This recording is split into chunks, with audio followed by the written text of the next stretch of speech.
Olá IPCA, hoje é terça-feira, dia 29 de julho de 2014. Estamos juntos há 702 dias lendo a Bíblia e hoje leremos os 3 capítulos iniciais do livro do profeta Jeremias. O cabeçalho do livro nos informa que Jeremias começou a profetizar na época do rei Josias. E quando a gente faz as contas aqui a respeito dos anos do reinado de Josias, a gente descobre que Jeremias começou a profetizar quando o rei Josias, que tinha assumido novinho o reinado de Judá aos 8 anos de idade, já estava um pouquinho mais velho, né? Com cerca de 21 anos, já tinha começado a promover a reforma do templo, já tinha encontrado a cópia do livro de Deuteronômio e já tinha exibido uma obediência a Deus que veio inclusive a retardar a execução da sentença que Deus havia dado, já nos dias de Manassés, o avô de Josias, de que ele logo mandaria a Babilônia para destruir Judá. Isaías já tinha falado a respeito dessas coisas na época do rei Ezequias, o bisavô de Josias. Mas esse castigo foi retardado por conta da fidelidade de Josias. É nessa época que Jeremias começa a profetizar. Ele vê, portanto, Josias promovendo reformas, mas vê uma época que é o ocaso do reino de Judá. A religiosidade que Josias busca restaurar logo vai ser abandonada outra vez, quando o filho de Josias, agora o rei Jeoacás, assume no ano 609 a.C. Josias vai testemunhar a queda de Nínive e a derrota dos assírios, como Naum profetizou, e é nessa época então que o mundo troca de principais jogadores no tabuleiro. Antes eram a Síria e os demais. E na época de Josias, e já com Jeremias no cenário, a Babilônia vai vencer os assírios e vai começar a disputar o mundo agora com os egípcios. E Judá vai estar no meio dessa disputa. Então, Jeremias está presenciando tudo isso. E mais tarde, 4 anos depois que o rei Josias vai morrer, inclusive numa guerra contra o faraó Neco do Egito, 4 anos mais tarde, depois da morte de Josias, nós vamos então ter a batalha entre a Babilônia e o Egito, e a Babilônia vai ganhar e vai se tornar então a suprema potência mundial. E já vai parar lá nas costas de Jerusalém, e vai levar os seus primeiros cativos, entre eles Daniel. E Daniel então vai lá para a Babilônia. Bom, Jeremias está em Jerusalém e está testemunhando todas essas coisas. E ele ainda vai ficar por mais tempo. Ele vai ainda passar pelos reinados de Joaquim e Zedequias e ainda estará presente até o 5º mês do exílio de Jerusalém. Ou seja, o tempo em que Jeremias está vivo e profetizando é muito grande, é cerca de 40 anos, o que faz dele um profeta tão prolífico quanto Isaías. Aliás, os 2 livros são bastante extensos e têm oráculos pronunciados, portanto, em diversas épocas, com diversos contextos políticos. Se Jeremias começa a profetizar nos bons dias de Josias, se ele vê a Síria caindo, a Babilônia sumindo, se ele vê Josias morrendo, tentando guerrear com o Egito, se ele vê agora a Babilônia como um novo cenário, se ele vê alguns de Jerusalém sendo levados para a Babilônia, depois ele vê o cerco de Jerusalém, a destruição da cidade, dos seus muros, do templo, se ele testemunha tudo isso, você consegue imaginar quantas mudanças ele presenciou e como a palavra de Deus poderia ter conotações particulares em cada uma destas épocas. Assim, a leitura do livro de Jeremias tem que levar em consideração todas essas mudanças políticas e históricas da sua época. Nós não temos condição de datar com precisão tudo o que está no livro. E é bastante claro em alguns momentos que o livro não está seguindo uma ordem cronológica. Há algumas seções do livro que seguem sim uma ordem cronológica, mas no geral o arranjo do livro é temático. Isso traz alguma dificuldade na compreensão da mensagem, mas não nos impossibilita de entender o teor geral daquilo que Jeremias pretende nos dizer.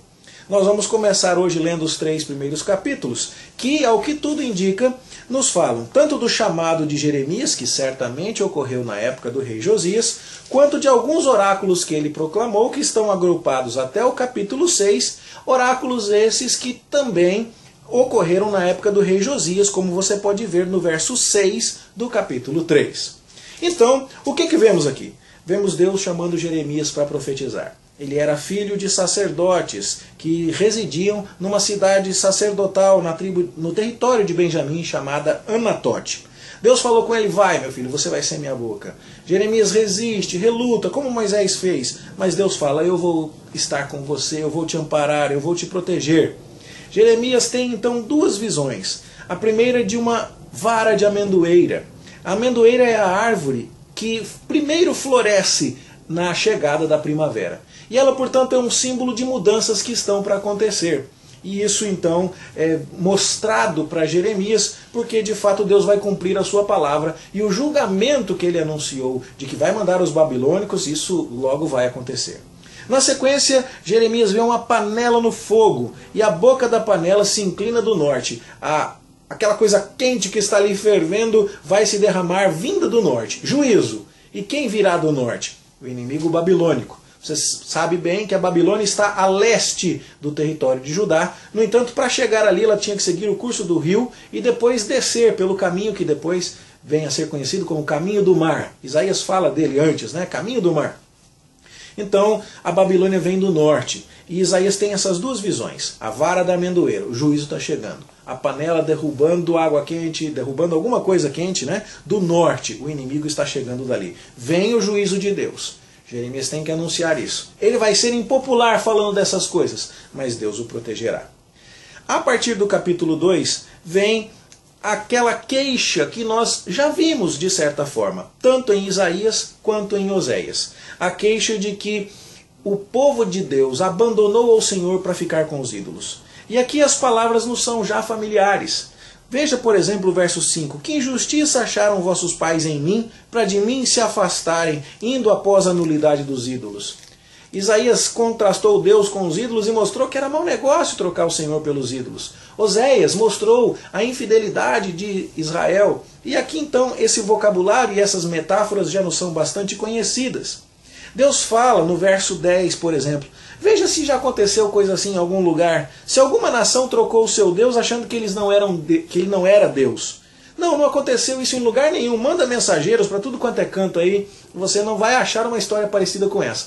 Mas foi exatamente isso que Judá fez. Os céus deveriam se espantar por conta dessa quebra da aliança. Porque o povo cometeu dois males, diz o verso 13. Deixou o manancial de águas vivas, que é Deus, e cavou cisternas rotas, poços furados, que não vão reter a água. Então, ficou clara a tolice do povo de Judá. Agora, o que Judá ganharia com isso? Diz o verso 18, se eles fossem ao Egito buscar ajuda, procurar se garantir com a ajuda do Egito, será que isso serviria? Ou se eles fossem à Assíria, a Assíria ainda estava de pé na época do rei Josias, no início do ministério de Jeremias. Se eles fossem à Assíria, eles iam se garantir? Isaías já falou bastante para nós disso, que não são as nações quem vão proteger o povo de Deus, é apenas e tão somente o Senhor. Por isso, o verso 19 do capítulo 2 diz: vê quão mal e quão amargo é deixares o Senhor teu Deus e não teres temor de mim. Estão procurando se virar, se garantindo nas nações. Essa impureza não vai sair fácil. Diz o verso 22 que ainda que o povo se lave com salitre, se esfregue com cândida, ou amontoe potassa, ou seja, colecione um sabão mais forte, isso não vai resolver, não vai limpar a mácula do povo, esse tamanho de iniquidade. Agora é hora do juízo. E então Deus vai dizer, vocês vão precisar ser envergonhados para entender a tolice que fizeram. Na hora da vergonha, vão atrás desses deuses aí que vocês fizeram, eles que te livrem. Porque parece que vocês não aprenderam a lição e vão ter que sofrer um pouco mais. Eu já castiguei, diz o Senhor no verso 30, os filhos de vocês. Né? Na verdade, eu já castiguei a nação para ver se vocês se tocavam. Mas vocês não aceitaram a minha disciplina. Vocês não entenderam os juízos prévios que eu mandei até agora. Na verdade, quando vocês se voltarem para buscar as nações, elas vão abusar de vocês. Elas não vão tratar de vocês como eu tratei. E o verso 36 diz assim, do Egito você vai ser envergonhada, do jeito que você foi envergonhada da Assíria. Você se lembra lá atrás que quando o povo de Deus buscou a ajuda dos assírios, os assírios se mostraram traiçoeiros. E em vez de ajudar o povo, exploraram o povo, extorquiram o povo. E ia ser assim com o Egito também. Isso quer dizer, não busque apoio ou salvação nas nações, elas vão explorar vocês. Aqui então diz o verso 37 em linguagem dramática, que o povo sairia do Egito com mãos na cabeça. E é possível que se tenha em vista aqui aquela humilhação, aquela vergonha, como diz a parte final do verso 36, de um abuso sexual, como foi o caso de Tamar, que em 2 Samuel 13:19 sai depois de ter sido violada com as mãos na cabeça. É como se Deus dissesse, você está se voltando para nações que vão abusar de você e está me deixando eu que sou o Deus verdadeiro. O capítulo 3 invoca a imagem do divórcio. Aquele texto de Deuteronômio 24 que diz que quando um homem despedisse a sua mulher, se ela se fosse para outro marido, ela se contaminaria e não poderia voltar para ele. E Deus então diz aqui, você Judá, você meu povo, está se comportando assim. Você me largou e foi atrás de um outro. Se você voltasse para mim agora, será que isso seria aceitável? Não, claro que não, isso não pode acontecer. Mas, no entanto, Deus está dizendo, eu estou fazendo um apelo para você voltar, para você se purificar disso, para você deixar os ídolos, para você esquecer esse caminho de idolatria que não leva a lugar nenhum e voltar para mim. Como Deus vai fazer isso? Ele está lidando com uma nação que precisará ser totalmente renovada, não só nos seus indivíduos, mas também na sua religiosidade, na sua prática. Assim, Judá precisaria abandonar completamente a sua idolatria e se desfazer desse erro tão sério no qual ela se meteu.